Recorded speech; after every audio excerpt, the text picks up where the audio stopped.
सभी दोस्तों का हार्दिक अभिवादन। दोस्तों, लंबे समय के इंतजार के बाद राजस्थान में भी अब शायद भर्तियां आने वाली हैं और आप अपनी तैयारी को लगातार जारी रखें। यानी हम परीक्षा नज़दीक आने के बाद, फॉर्म भरने के बाद जब तैयारी प्रारंभ करते हैं तो हम उन लोगों से बहुत पीछे रह जाते हैं जो पहले से ही तैयारी कर रहे हैं। तो तैयारी का एक क्रम होता है वो कि लगातार तैयारी करें। भाई, चाहे आप परीक्षा नहीं है तो 1 घंटे कर दें, और परीक्षा है तब आप लगातार फुल टाइम तैयारी करें, लेकिन तैयारी को बीच में ब्रेक कभी ना करें। चलिए दोस्तों, बढ़ते हैं और प्रश्नोत्तर पढ़ते हैं और अपनी तैयारी को और अधिक गति देते हैं।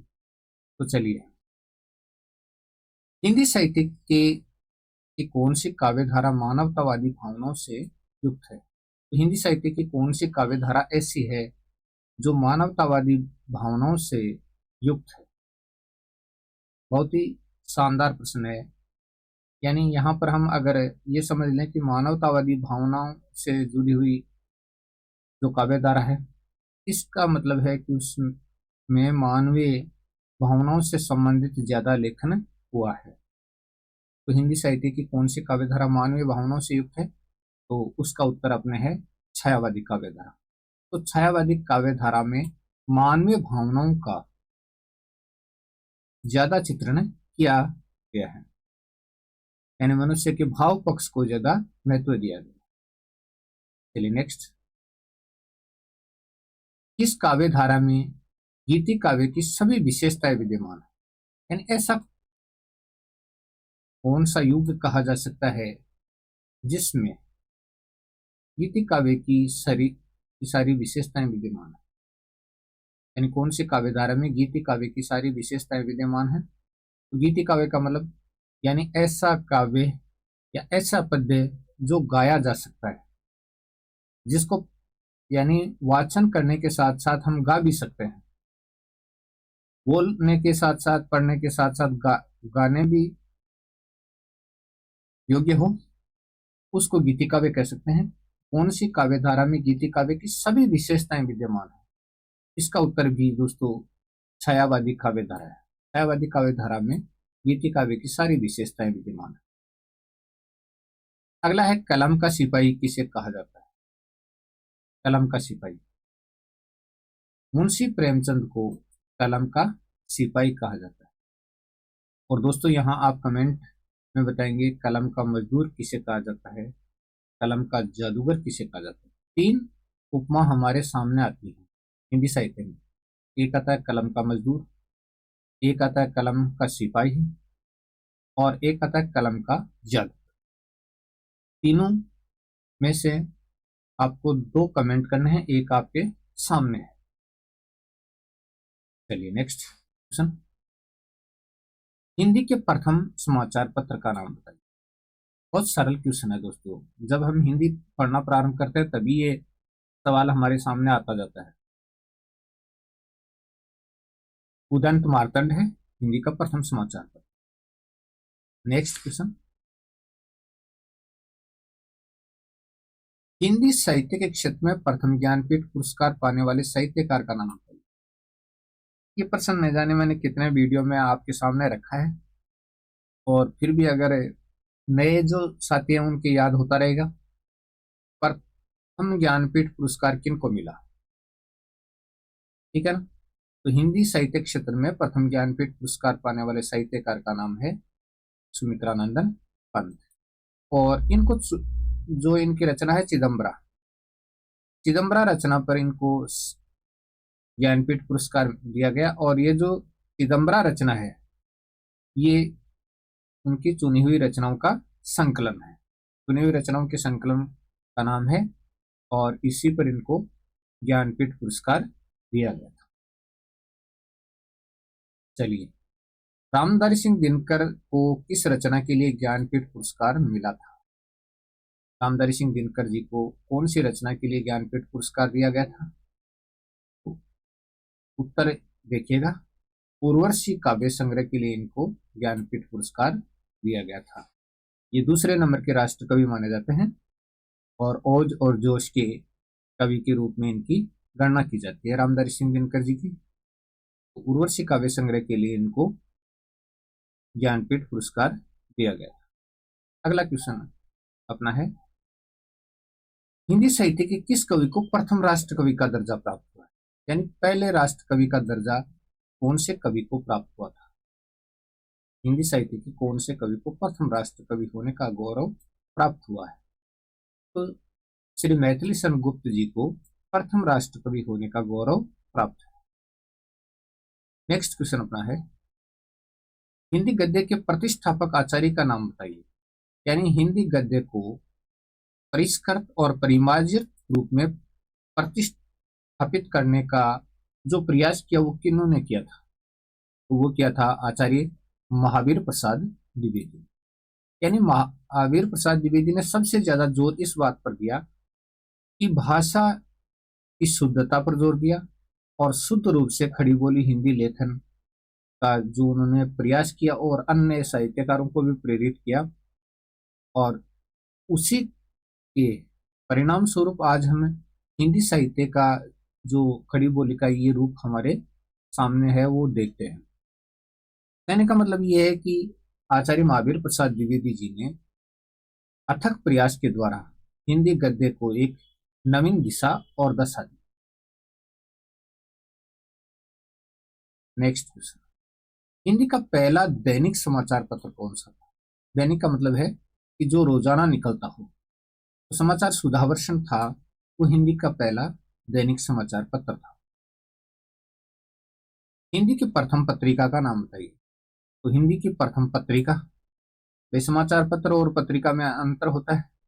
जैसे पत्रिका उस प्रकार की होती थी जैसे आपकी छोटी छोटी पतली पतली गाइडें होती है ना, जो मंथली निकलती हैं, उस रूप में पतली आकार की आपने पत्र पत्रिका देखी होगी बुक स्टॉल पर। संवाद कौमुदी की पहली पत्रिका। आधुनिक युग में खड़ी बोली हिंदी का जन्मदाता किसको माना? देखिए, हम जो भाषा बोलते हैं यानी राजभाषा हिंदी के रूप में हम प्रयोग करते हैं, वो खड़ी बोली हिंदी है। आप पढ़ रहे हैं वो भी खड़ी बोली है, मैं बोल रहा हूँ वो भी क्या है, खड़ी बोली हिंदी है। तो इसको जन्म देने वाला किसको माना जाता है? आधुनिक युग में। आधुनिक युग में खड़ी बोली हिंदी का जन्मदाता किसको माना जाता है? तो खड़ी बोली हिंदी का जन्मदाता भारतेंदु हरिश्चंद्र को माना जाता है। तो ऐसा नहीं है कि खड़ी बोली हिंदी का पहले प्रचलन नहीं था, प्रचलन था, लेकिन यहाँ सवाल यह है कि खड़ी बोली हिंदी का जन्मदाता और वो भी आधुनिक युग में कौन है? चलिए नेक्स्ट क्वेश्चन, हिंदी साहित्य का प्रथम गीत लेखक किसको माना जाता है? यानी हिंदी साहित्य में ऐसा कौन सा पहला साहित्यकार है जिसको गीत लेखक होने का गौरव मिला है, यानी गीत लिखने का गौरव प्राप्त है? ठीक है जी, तो वह है विद्यापति। और विद्यापति की प्रसिद्ध रचना का नाम है पदावली। तो अगर हम पदावली को देखें तो उसमें भी हमें गीतों की जो श्रृंखला है वो दिखाई देती है। नेक्स्ट क्वेश्चन, हिंदी साहित्य में आधुनिक युग का चारण किसको माना जाता है? तो ये बहुत ही शानदार क्वेश्चन है कि हिंदी साहित्य में आधुनिक युग का चारण किसको माना जाता है?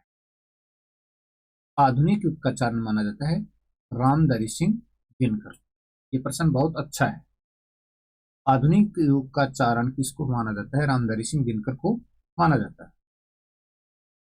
अगला क्वेश्चन देखिएगा, बाहर दुर्दशा नाटक की रचना किसने? तो बाहर दुर्दशा नाम की रचना है वो नाटक विधा की रचना है और इसके रचनाकार भारतेंदु हरिश्चंद्र है।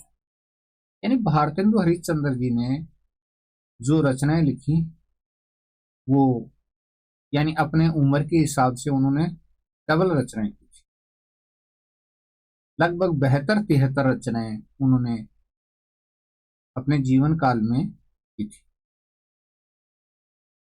चलिए नेक्स्ट, कौन से संप्रदाय में राम के लिए लाल साहब शब्द का प्रयोग किया जाता है? यानी ऐसा कौन सा संप्रदाय है जिसमें राम के लिए लालसा शब्द का प्रयोग किया जाता है? तो यह है शवसुखी संप्रदाय। शवसुखी संप्रदाय में भगवान प्रभु श्री राम के लिए लालसा शब्द का प्रयोग किया जाता है।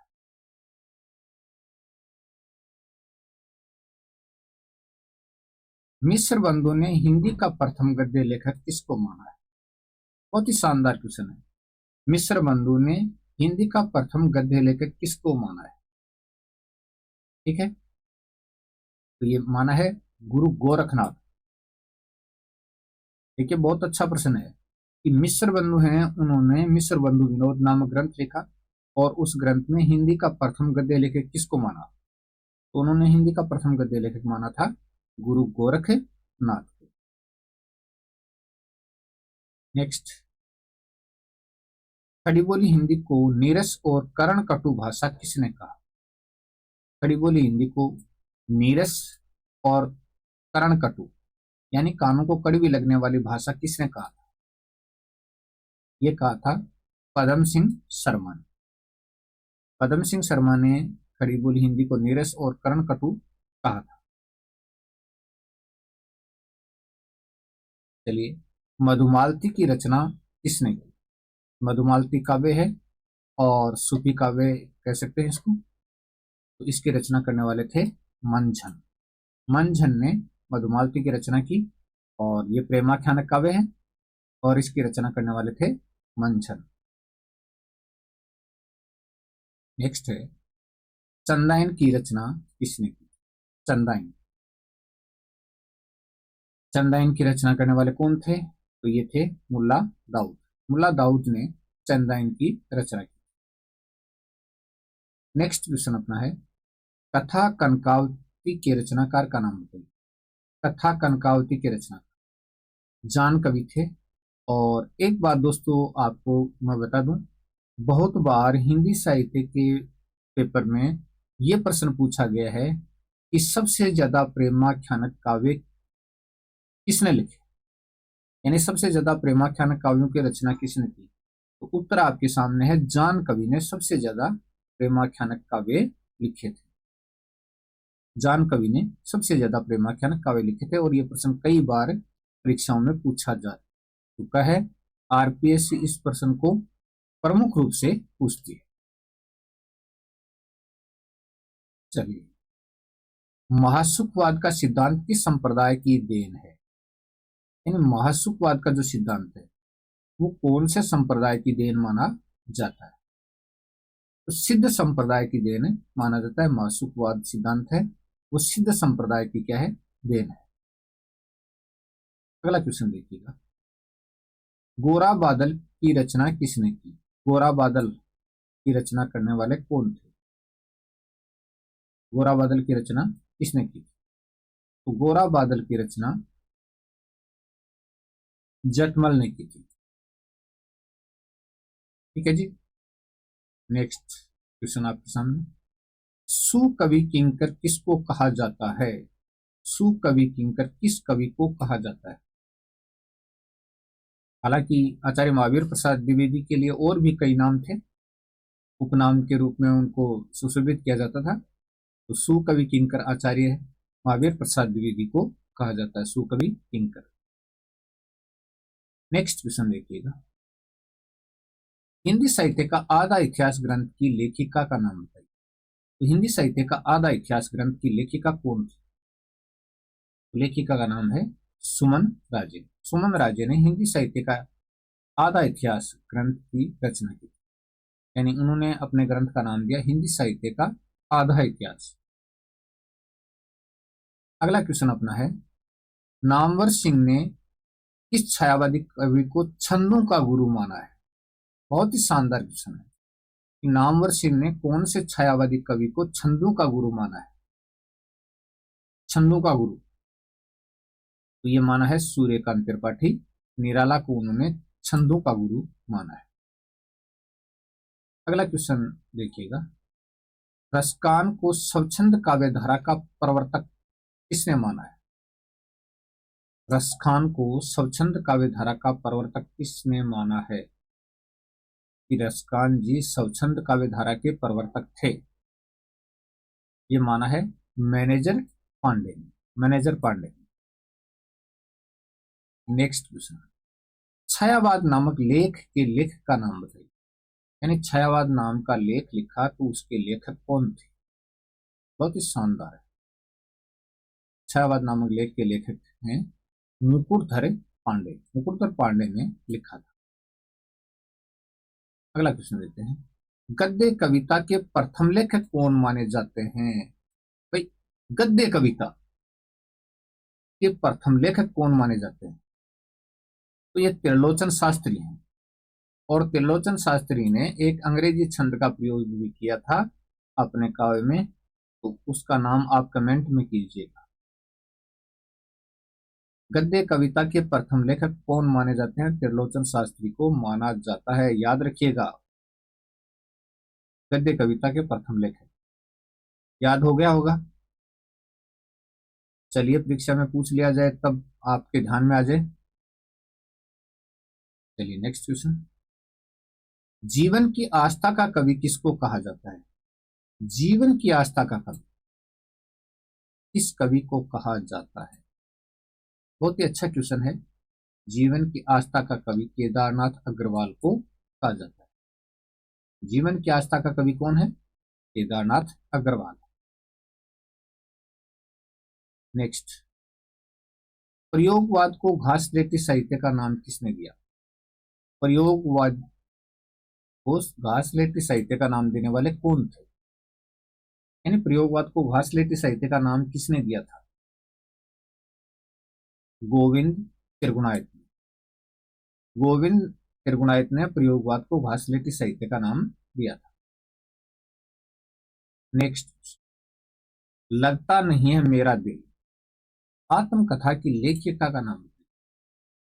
लगता नहीं है मेरा दिल आत्मकथा है और उसकी लेखिका का नाम बताना है। तो आत्मकथा की लेखिका है कृष्णा अग्निहोत्री। कृष्णा अग्निहोत्री ने लगता नहीं है मेरा दिल नाम की आत्मकथा की रचना की थी। नेक्स्ट, गुनाहों की देवी उपन्यास के लेखक का नाम बताइए। गुनाहों का देवता तो आपने पढ़ा है, गुनाहों का देवता तो धर्मवीर भारती का है, लेकिन गुनाहों की देवी उपन्यास के लेखक का नाम बताइए। गुनाहों की देवी उपन्यास के लेखक हैं यादवेंद्र शर्मा चंद्र। यादवेंद्र शर्मा चंद्र का ये उपन्यास है गुनाहों की देवी। अगला क्वेश्चन आपके सामने है, गुनाहों का देवता उपन्यास के लेखक का नाम बताइए। तो अभी हमने जिक्र किया था, तो गुनाहों का देवता उपन्यास के लेखक हैं धर्मवीर भारती। तो दोस्तों आज की वीडियो में इतना ही। वीडियो आपको कैसा लगा? ठीक ठाक लगा तो लाइक कर दीजिएगा, नहीं ठीक लगा तो आपकी इच्छा है। पढ़ने वालों को तो अच्छा लगेगा, नहीं पढ़ने वालों के लिए सभी चीजें क्या है, एक जैसी हैं। बहुत बहुत धन्यवाद।